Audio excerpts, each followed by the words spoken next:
And in the selectors, we learned about how to use the pseudo classes like link, like visited, hover, active, focus.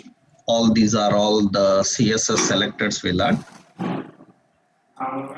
So these are the basic CSS selectors like link, visited, hover, active, focus. These are all the pseudo classes. Working with the pseudo classes, right? Now, right. So now let's go into other types of selectors, how to deal with them and how do we work with them. Now in the selectors, one more important is about the target pseudo selectors, pseudo classes. Another selector, we have a target pseudo class. Actually, the target pseudo class already we discussed once when we learned about hyperlink. When we discussed about intra-document navigation, one small example I showed you. Actually, the selector, so the target selector, target pseudo class is defined by using colon target. It is defined by using colon target. And the purpose of this selector is nothing but it defines effects to element when it is accessed as a target on link click actually. That means it defines effects to any element. So any element when it becomes target, when it becomes target of a link, when it becomes target of a link. That means this already we saw one example while working with hyperlinks. That means you can define an ID for any element and access the element by using ID reference, right? Actually, you have seen this. You can implement in intra-document navigation. So how we can use this target? How to define this target? Let's see one simple example for that. So the target selector, how we can access and use them. So let's keep here target selector.html. It is a target pseudo class actually. So let's design a document and HTML head title as target. And in the body section, so we are defining so general content. Suppose here we have a header, and in the header we have a nav, that is the navigation bar, and here you have unordered list, some HTML, some anchor HTML, another anchor, some CSS, and some anchor like JavaScript, like this. Okay, that is the option defined. Now this is the navigation bar we have in the head section. These are the options: HTML, CSS, JavaScript. Okay, and below the header we have a section. Right, so we have a section. Inside the section I have a div with an ID, HTML, class. So we just given as topic as a class. Okay, fine. Now under this we will put a heading, some HTML, and we will keep some paragraph like it is a markup language. It is a markup language. That's how we configure. So another div So like this 3 topics I will give div, and this is having an ID as, yeah, ID is having as some CSS, and the class as suppose some group. I will give the group class for all of them. So group is the class, okay. And in this again a heading, some CSS. So let's keep this HTML and CSS heading. And under this we have a paragraph. It is to define styles. It is to define styles. Okay. Another div, we are creating an ID as the some JS, and the class as group, and group. Okay. And heading as JavaScript. So, and paragraph, it is a scripting, it is a language, just like this. Fine. Now I will run this here. You can see these details are present. Generally, these links are used for intra-document navigation.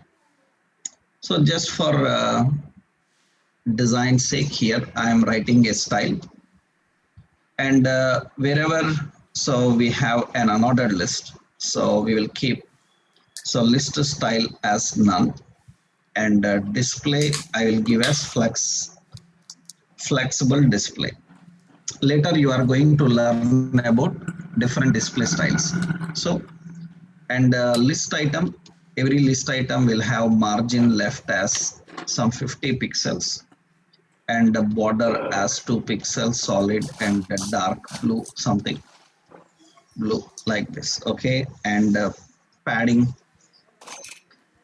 is 10 pixels, and we are defining, yeah, so, and we are adding width is 200 pixel, text align to center. Okay. Now this is the header we have, HTML, CSS, JavaScript. Okay. Then border radius to 10 pixel. It will keep the curved. Okay. Now the concept is very simple. When I click on this HTML, CSS, JavaScript, I need to reach those topics. So under that we have a group, that is the class, and the group class is having a border as 2 pixels solid, and so that is some dark blue. Okay. So that is the group class we have defined, and little bit style effects we have defined, right? Some color, let's add some color. So this is for border. So, and background I will give, so solid dark green. Okay, fine. Now this is the border, and background color as light green, right? And here we are adding the color as black, that is the text color, and margin top as 20 pixel, and some padding also some 10 pixel, like. Okay. Now you can see that, so this is the group, all the groups are displayed in this way, Okay. Now what is the point here is, I need this to go to href hash HTML, you know, intra-document navigation. Href is equal to hash CSS. This href is equal to hash JS. We are navigating to that location, and I save this, and you see now. So this is HTML, CSS, JavaScript. But intra-document navigation, one of the main problem is, if there is no much content to navigate, then you cannot see anything happening. I click JavaScript. Actually, #JS is accessed, but it is present in the same screen area. So we don't know that JavaScript is accessed. So in that case, what you can do is, so when JavaScript becomes target, then you can give a special effect for this. That means when this group becomes target, group is the class. If the group becomes target, so then we can apply some effects. So what I will do here now for the group dot group, that is the class. Normally group is displayed in this way. Normally group is displayed in this way. But now I use a colon target. When group becomes target, then what should happen? So background color. So background color when it becomes target, then background color I will put as black and I will put color as white. When it becomes target, these two effects will be changing. Then you can see now. So I click on HTML. HTML is target, CSS is target, and JavaScript is target. So that means when those topics becomes target, so then they will have that effects. That effects. So we defined a class, and when the class is now a target to that particular element, then automatically it is defined with this effects. So target is a pseudo class. It is a pseudo class. Why it is called as a pseudo class? Because actually, there is a target attribute. Target attribute is used to open in a blank window or a new window like things. But now target means it defines to any element. When it becomes target,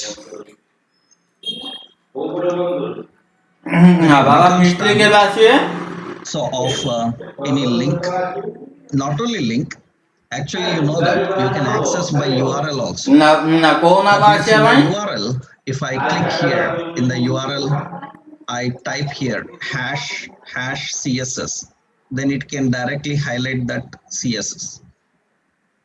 So it indicates that when it becomes target, what you want to do, how you want to apply the effects.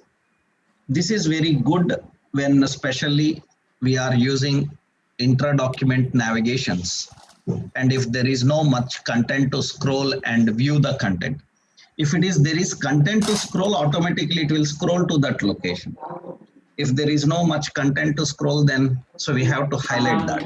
That's what actually target is. So this is an example of target selector. So this is a target selector, but actually you should not say target selector. So you should say that it targets pseudo class. It is a pseudo class. All right. Next important in the classes, in the selectors, you have another important selector, that is UI element state selector. UI element state pseudo classes. UI element state pseudo classes. What are element state pseudo classes? What is the purpose of element state pseudo classes?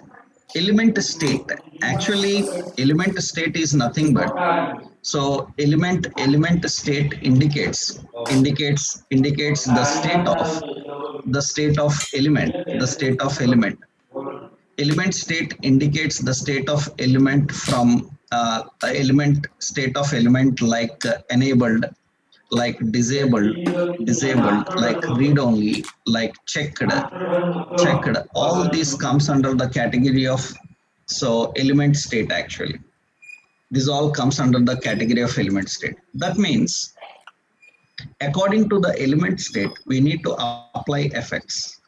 According to the element state, we need to apply effects. That means dynamically the effects should change if the state is changing. So then for that we have ready-made selectors. We have selectors. So what is the specialty of these selectors is they identify the state of your element, and according to the state they will change the effects. So that means we have options like enabled, colon enable. It defines effects actually. It defines effects. So when element is enabled, when element is enabled. Similarly, we have disabled. It defines effects. It defines effects when element is disabled. When element is disabled. Similarly, we have read only. Read only. That means it defines effects. Defines effects when element is read only. Element is set to read only. Read only. So when the element is set to read only. And similarly, we have checked. It defines effects actually. So yeah, it defines effects. It defines effects. Usually defines effects when element is checked. Element is checked, like radios check boxes. That means based on the state, we can apply different effects. Based on the state, we can apply different effects, configure different effects depending on the state of the element. Why? Because generally state can be changing dynamically. When state is changing dynamically, you cannot keep one effect directly, because sometimes it will be enabled, sometimes it will be disabled. How to enable, disable, how to change the states dynamically, you will learn in JavaScript. But when it changes dynamically, the effects also should change dynamically.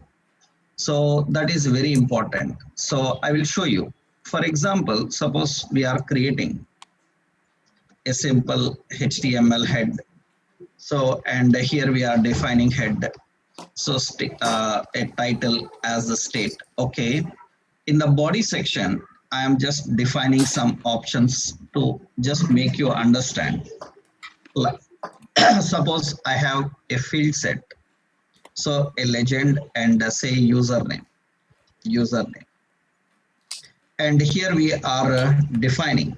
So we are defining a checkbox, input type equal to checkbox. Okay, div input type is equal to text box. User can enter the name. And by default, we have a value called John.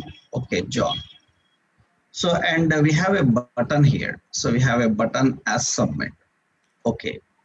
Now see here, by default, so these are the options present in the page. Okay, now, so this username, this is the username John. I will keep it read only. I will change it to read only. Read only. When I set it to read only, you can see that there is no change in appearance.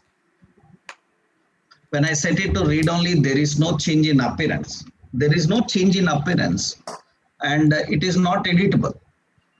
Even if I remove read only, it looks normal. I can't see any visually difference until or unless I start editing. I don't know that it is read only. So then in that case, you can simply put an effect like this. What you can do is we can keep an effect. So input, if input is read only, then I will put a background color. So gray, some gray color or some grain, so some background color. And you can see that. So it is normal now, so that it is can be modified. Immediately when you set read only into it, you can see that its color changes now. Its color changes. We can even change the text color also. That means it's a font color. So that means color. Yeah, color. I can define it to suppose gray color. I define to gray color, and you can see that it changes to gray color. So you cannot do any modifications. But immediately once that read only is removed, then you can see that it will keep it normal. When read only is applied to it, then it effects will be applied. That means according to the state, it's going to apply the effect and display the effect. So that is actually read only.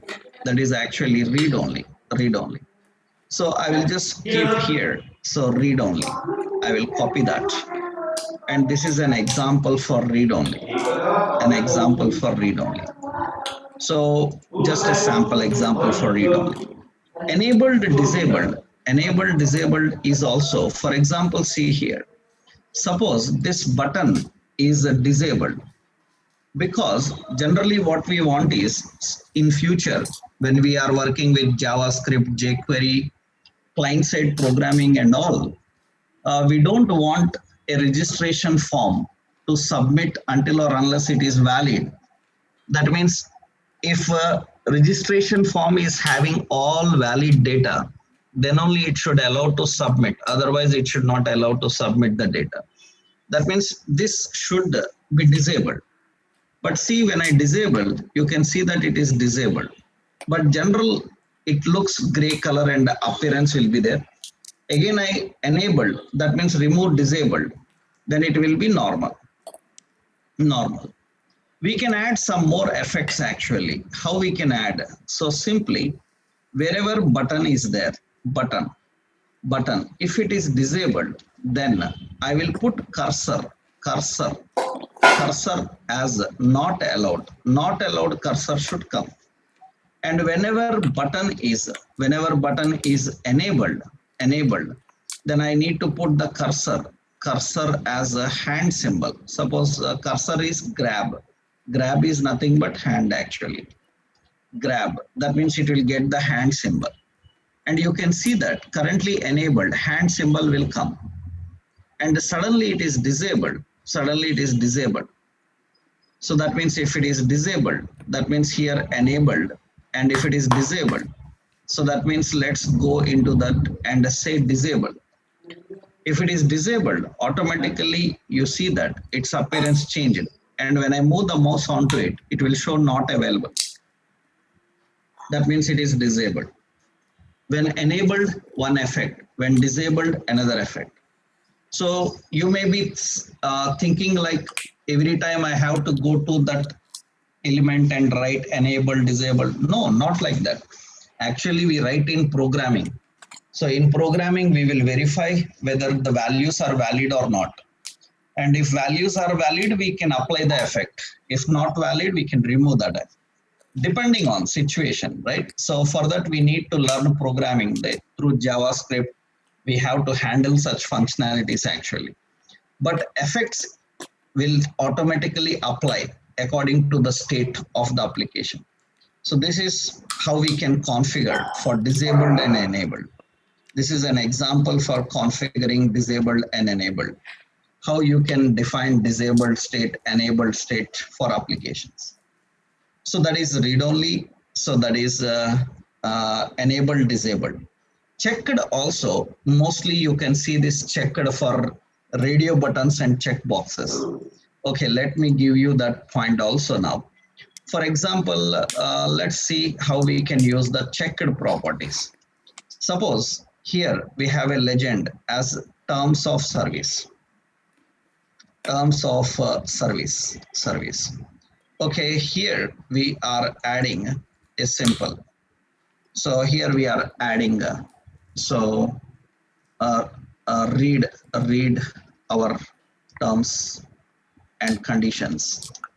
So this is some terms and conditions. And here we have a div in that. So we have a checkbox. Input type is equal to checkbox. And I defined as with a span. And in the span, I accept. Span is the word which is kept in a span. Now you can see that this is a checkbox. And I will just keep this in a text area.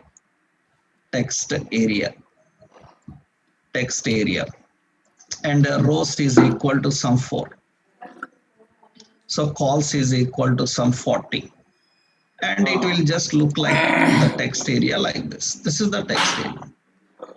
Of course, you can keep it in a div and you can keep it in a normal state. So now the point is, if user is not selecting the checkbox, then it should show in red color.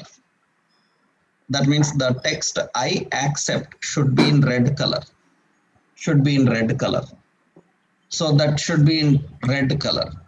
If selected, then it should be in green color, saying that okay.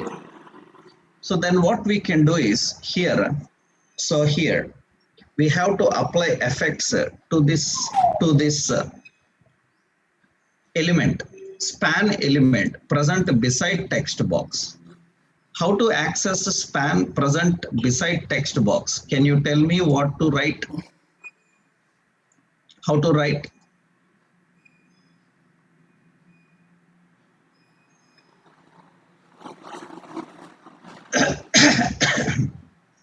That means how we can access a span beside checkbox according to this example. Can you tell me?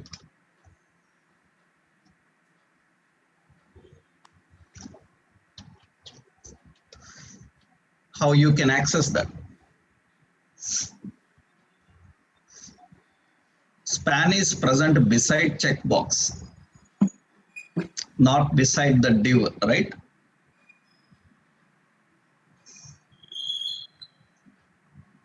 How you can access that? How you can configure? How you can configure and access it?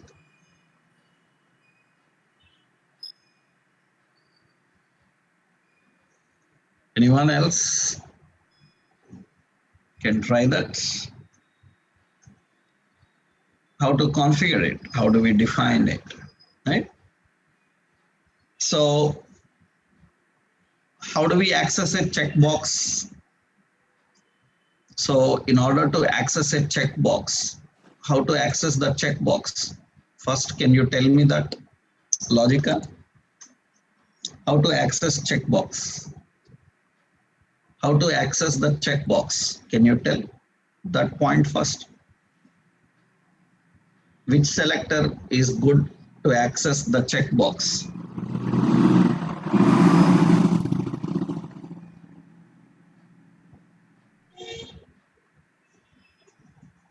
Everyone, you got my question, huh?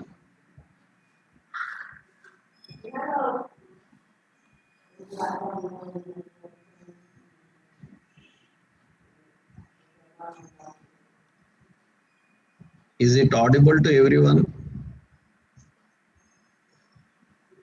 Is it audible to everyone, huh? Clearly? You understood my question, huh?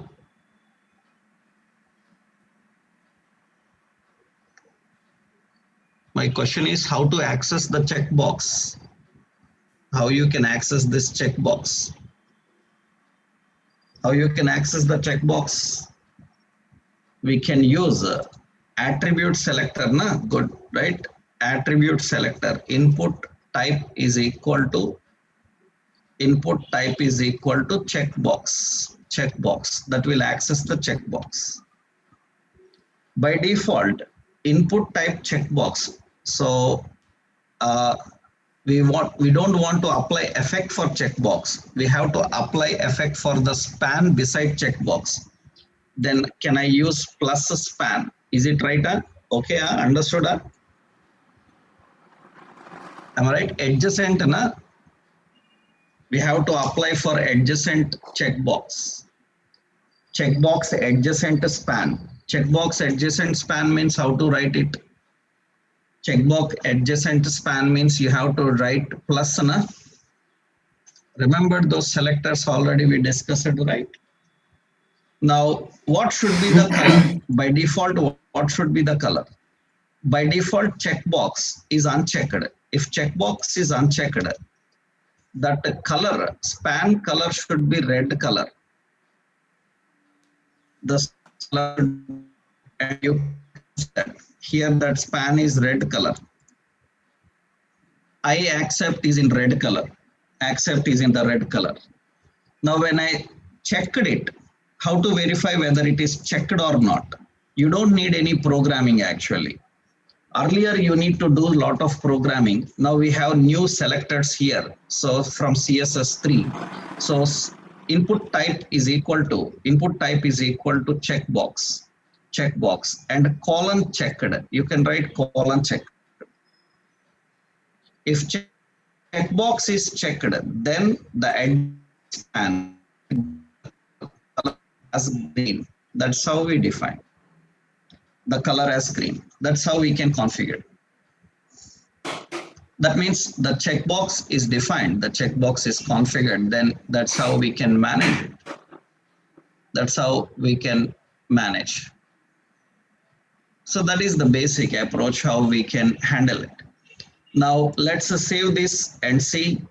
That means now what happens when I select this, automatically the state is identified. Once the state is identified, then it will get the green color. That's easy, that's good. And I remove that and it will be in red color now. You can display that. Later with programming you can do a lot of work, but without programming itself you can manage. You can manage. So without the programming itself we can manage. Just we can identify the state, whether it is checked or not. Based on that it will define. So these are the options. So depending on the state, checked. This is an example for checked. So it defines effects when element is checked. You can apply effects to that element, to the element beside it. So this is an example for that. So these are element state selectors. State selectors: enabled state, disabled state, read-only state, checked state, right?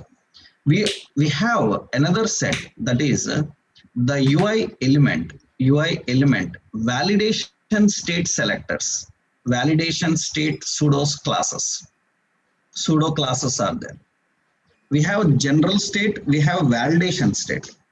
Validation state is nothing but actually HTML5 provides predefined form validations, like you know them, like require, like email, like URL, etc., like pattern. All these are HTML5 validations, min length, max length, so many are there.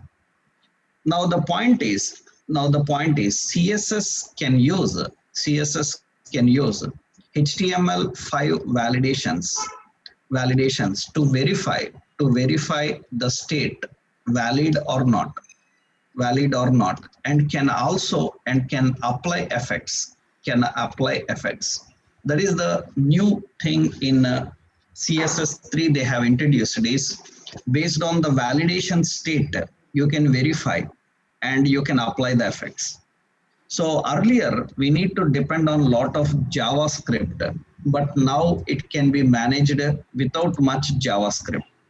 Now many times the question is asked, which one is better? Actually, if you can do with CSS is better than JavaScript. Why? Because CSS, JavaScript validations cannot work if browser has disabled JavaScript. If browser is disabling JavaScript validations will not work. Then CSS validations will work in every browser. So CSS validations will work in every browser. JavaScript validations cannot work when JavaScript is disabled. That is the reason. So maximum up to the possibility, if CSS can do, try with CSS. If CSS cannot do, because everything CSS cannot do, then you have to alternatively go with the JavaScript and try with that, right? That is the approach you need to follow actually. So what are those selectors available for validation state? What is the selector and description? Let's see. The basic selectors and the description for the selectors, what the selectors are and how to deal with them. So, and let's see what are the selectors we have. Simple: colon valid. Colon valid is a selector, and colon valid is nothing but it checks the validation state for HTML element and defines effect if it is valid.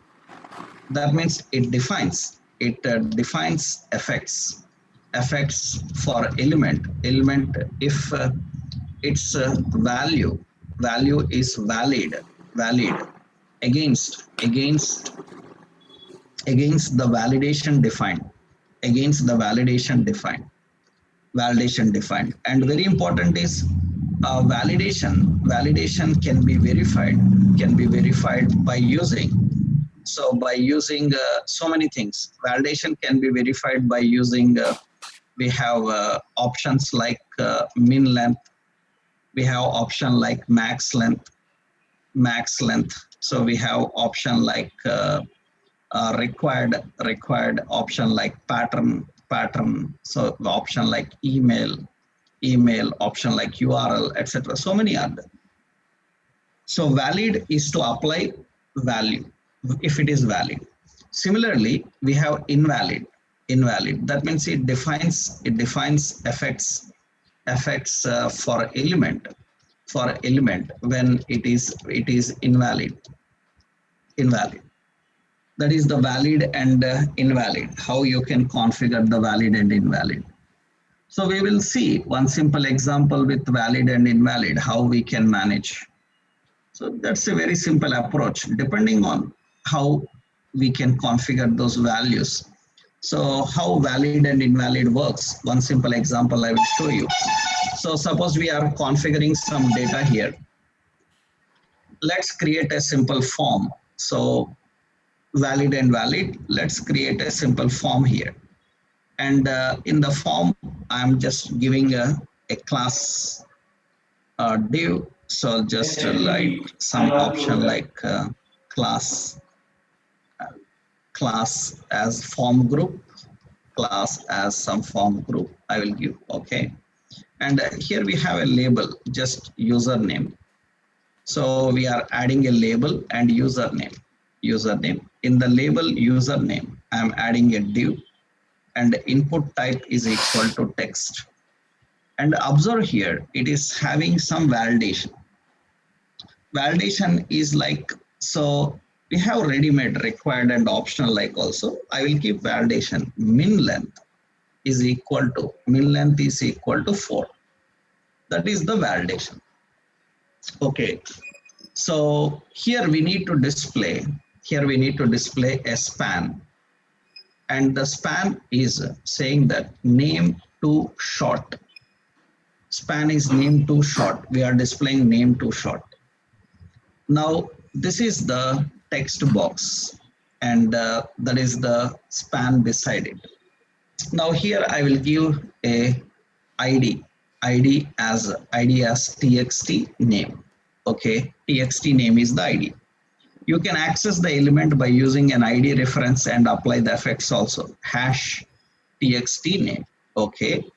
So if txt name is having valid state, that means colon valid.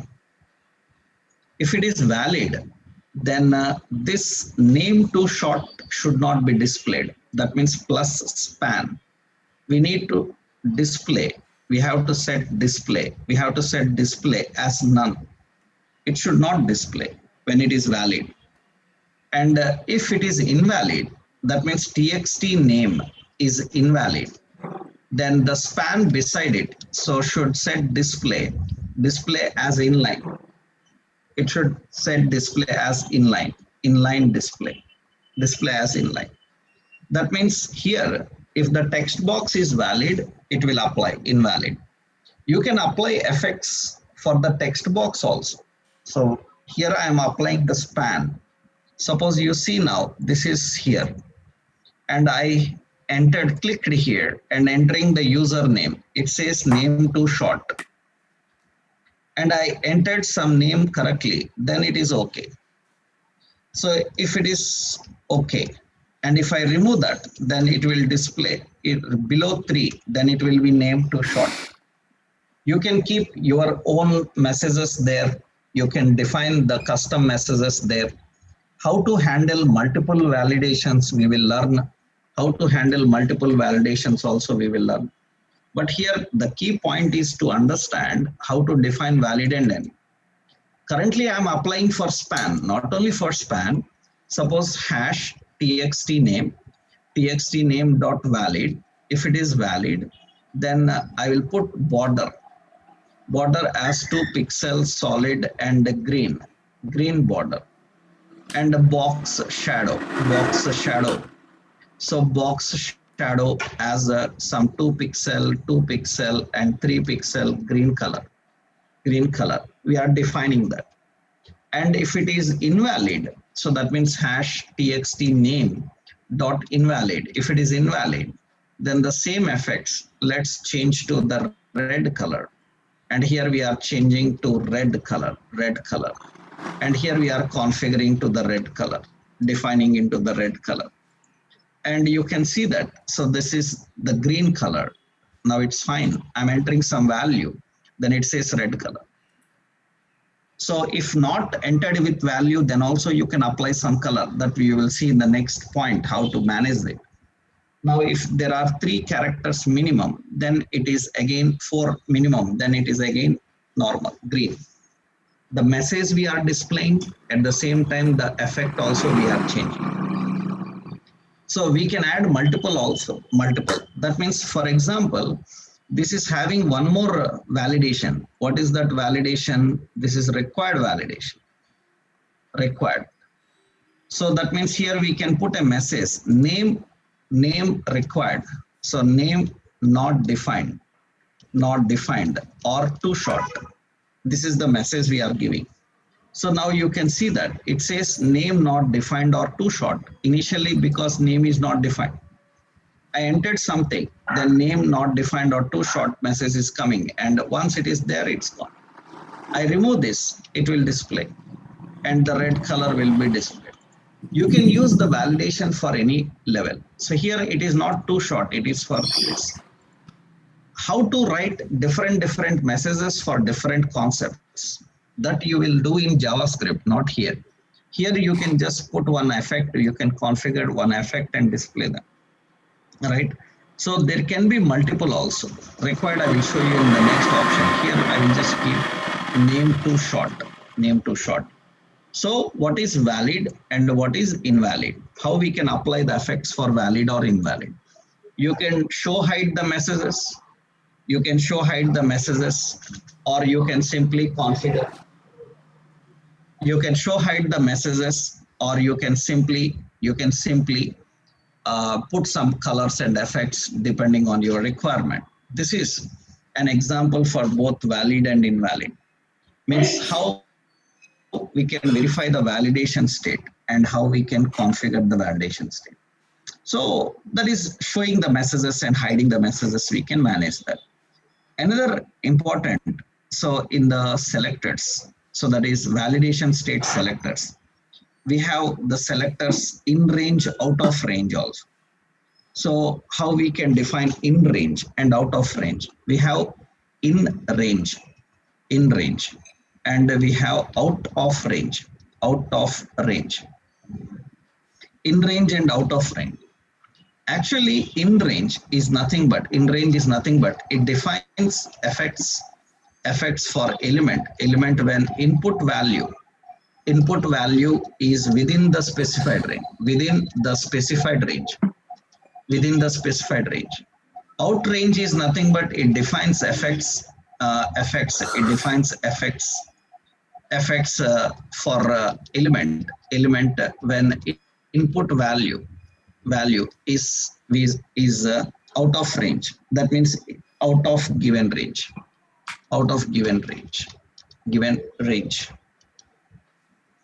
So that is in range and out of range. That is how we can define the options. Mostly these are used for numeric values, right? So min and max. So based on that min and max, we can define that. For example, let's see how you can configure that.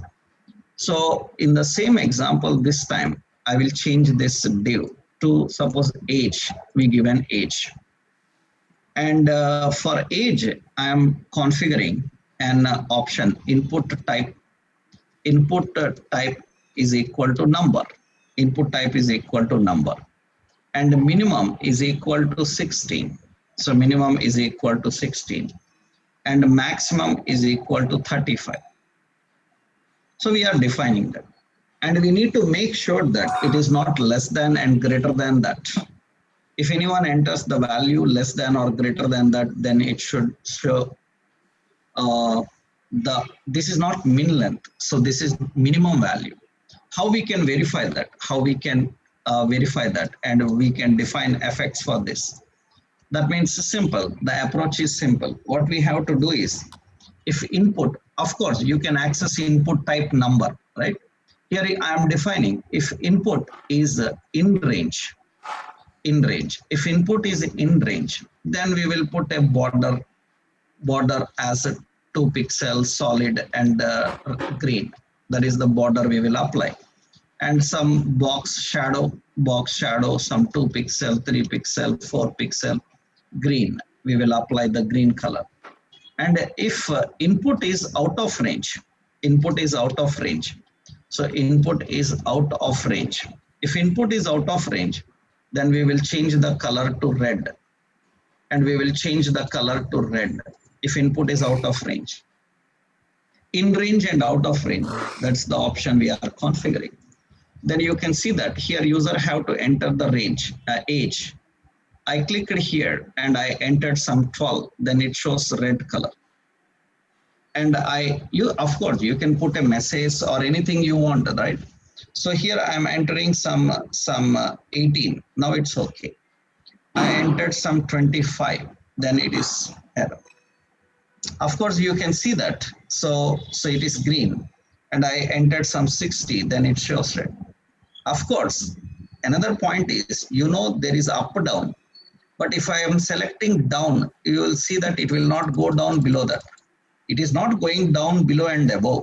But the problem is, it can actually accept the input directly by typing inside it, not just through up-down arrows. In that situation, what happens is if user types any less value, it should show that color. That is generally in range and out of range, how we can configure the in range and out of range. So this is used for in range. If it is in range, what color? If it is out of range, then what color? And mostly the in range and out range is verified with the lower and outer bound values, right?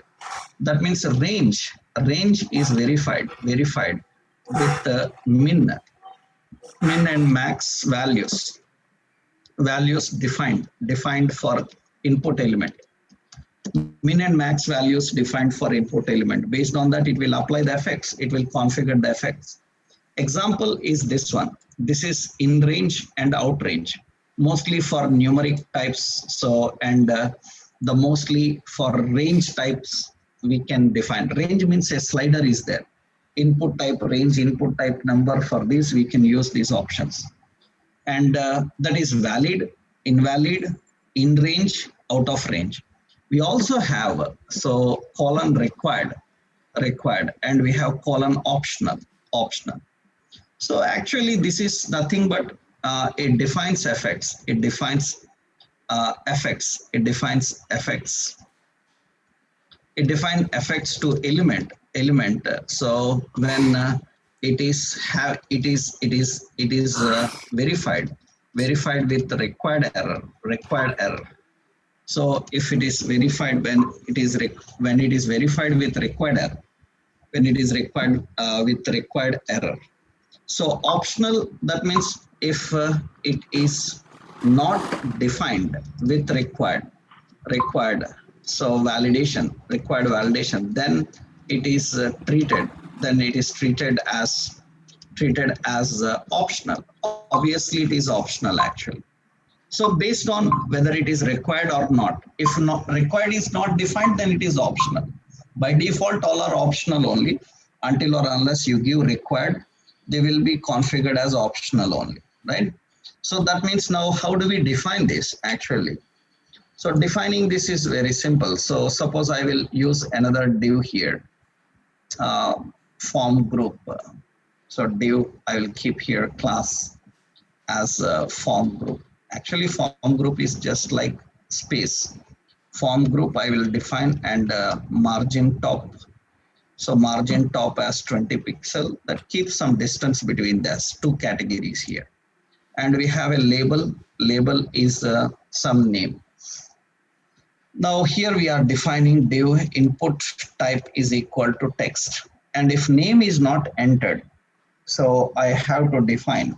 So if it is optional or required, based on that I want to apply effects, or I will put a span as name required, required, and this is an ID as txt name. So now there are several options and effects to define. Actually, so this is name required. I can keep anywhere, right? In a span or in a div or anywhere we can configure that. So let's keep this in a div. So just beside that we are configuring it. So that is in a div. Now that is name required.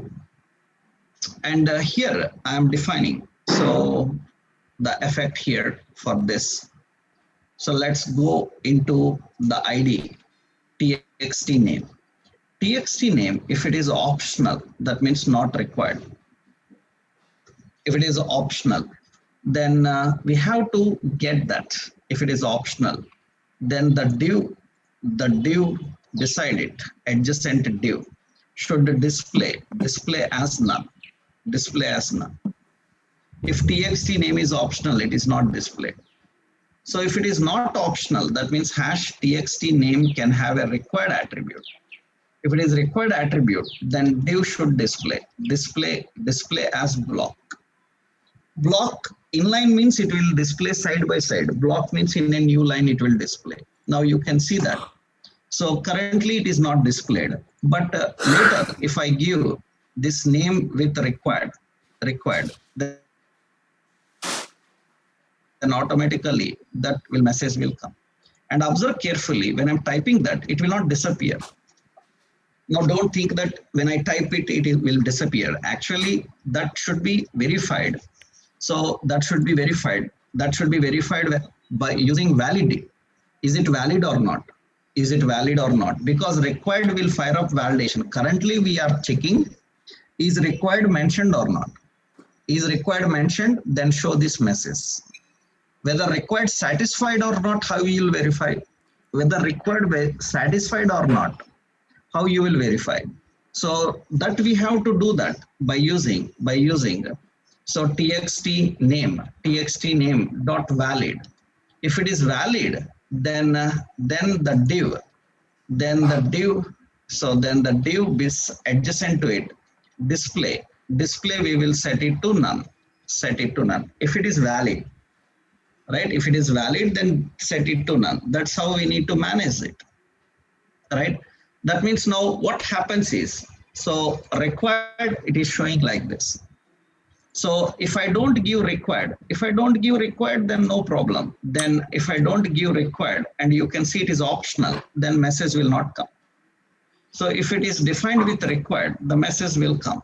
It says name required. Okay, and you can put that, so display none, display block. So and we say color as red. So I will apply that red color also for that. It will be fine. Once I start typing, then you see it is gone. Why? Because once I start typing, then valid is verified. Once valid is verified, that means it is now valid. Required is valid. Once I remove all of them, required is invalid, then again says name required. That means we have to use two combinations. One is to verify whether it is required or not. So that is the combination to verify whether it is required or not. And the second combination is to check. Whether it is valid or not. Required is not verifying that required satisfied or not. It is just verifying whether required is defined or not, right? That means, remember this point, very important. So it is not validating required. It is just verifying whether. So it is just verifying whether the required defined or not,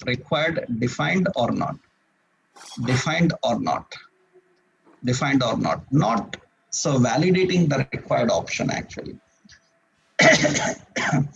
That is what actually the required.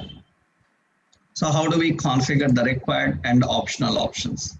So here we have two combinations. If required is defined, this message will come. And once you start typing it, required is valid. So then it is fine. If it is invalid, then it will display the message. Of course, you can apply effects for the text box or for the div beside it or the span beside it. It depends on the requirement. So these are the new selectors which are used based on the validation state. Validation state. So this is another example for them. So this is example. And this is the example for required, out of range and in range, how to configure them. So you display the message or you apply the colors, effects. So it depends on your requirement, how you configure them. So these are validation state selectors. These are the selectors related to different validation states. Now the another important category of selectors, we have structural pseudo selectors.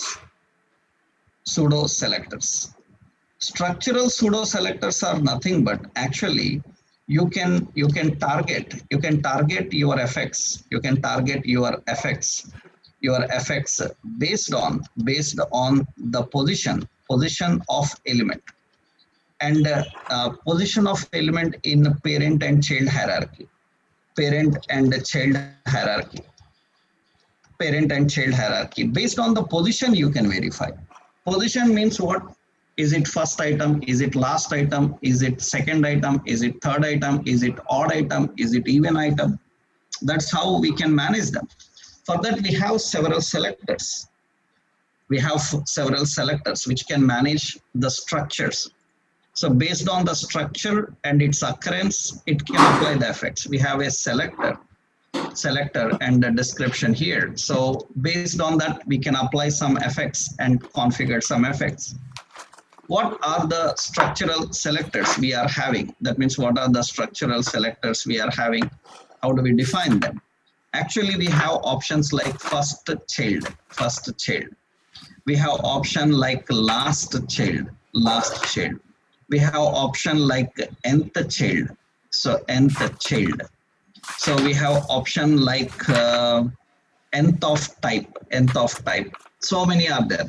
Several are there. One by one I will give you. Better first I will give you an option of these two. Then others. First child, last child, first nth child, nth of type. So many are there in the structural. Let's see one by one. First child, last child, their names itself tell what they are. That means it defines effects. It defines effects only for first child element. And this is, it defines effects only for last child element. So in a parent child hierarchy, for the first child, for the last child. So, or you can also define for nth child. So if for any specific child, nth child requires a number, right? So this is actually level number. So we have to define the level number. So that means it defines effects. It defines effects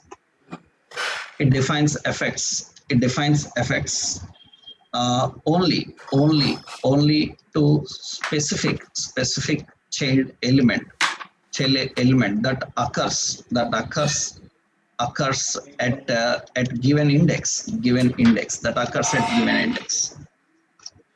That's how actually it manages, that occurs at the given index.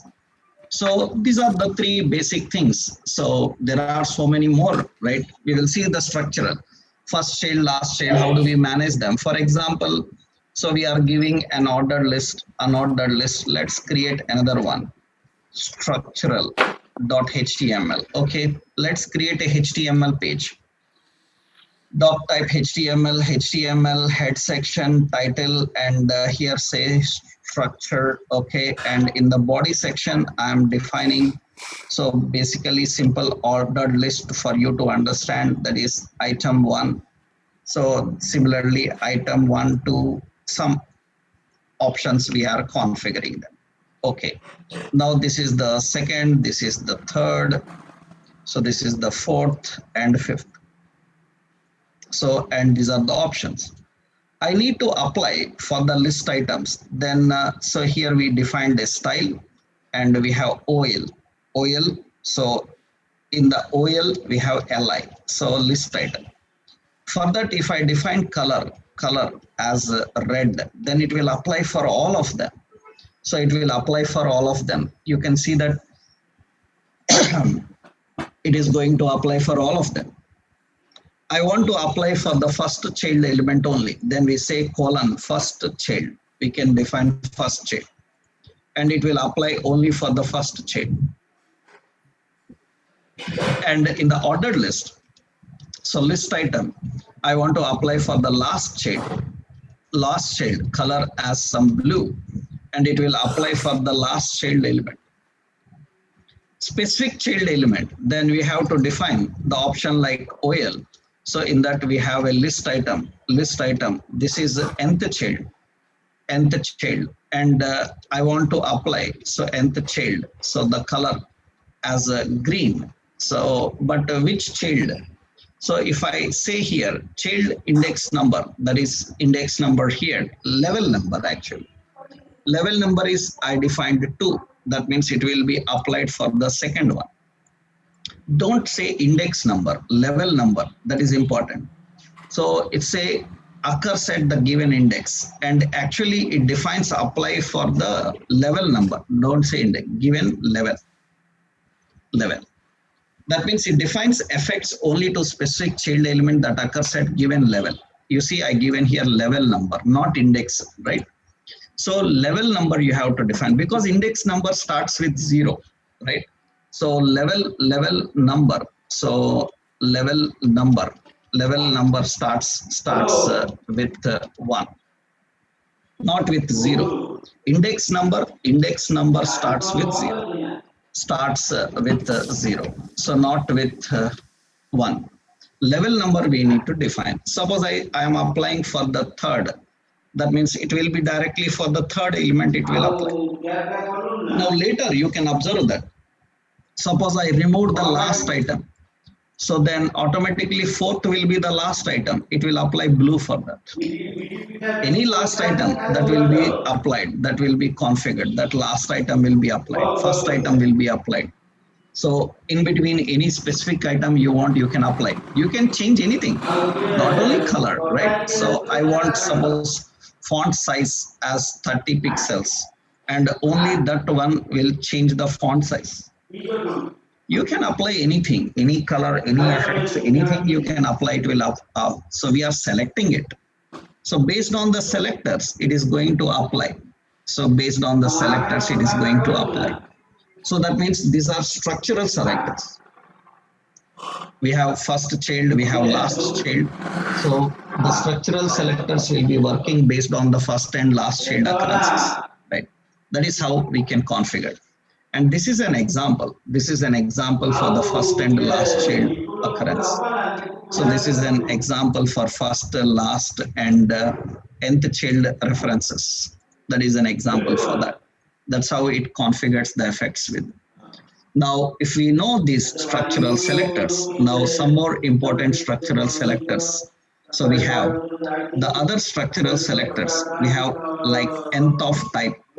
So we have nth last of type, nth last of child, root, empty selectors are there. That we will see in our next session, right? Monday we will see. So Monday we will finish all the selectors, and now Monday we will start designing some exercises now. Some examples and exercises with whatever we have learned till now. Then from Monday onwards, we will start presenting these in our real world examples. Then you will get more clarity in understanding all the effects and all options. Selectors is very important to understand in CSS. So you have to first know these selectors. Then we can go with others. In interviews also, they will mostly concentrate on selectors. So that's the reason you have to understand this first. Then now we can go to learn about other options that we will see in our next session. Okay, right.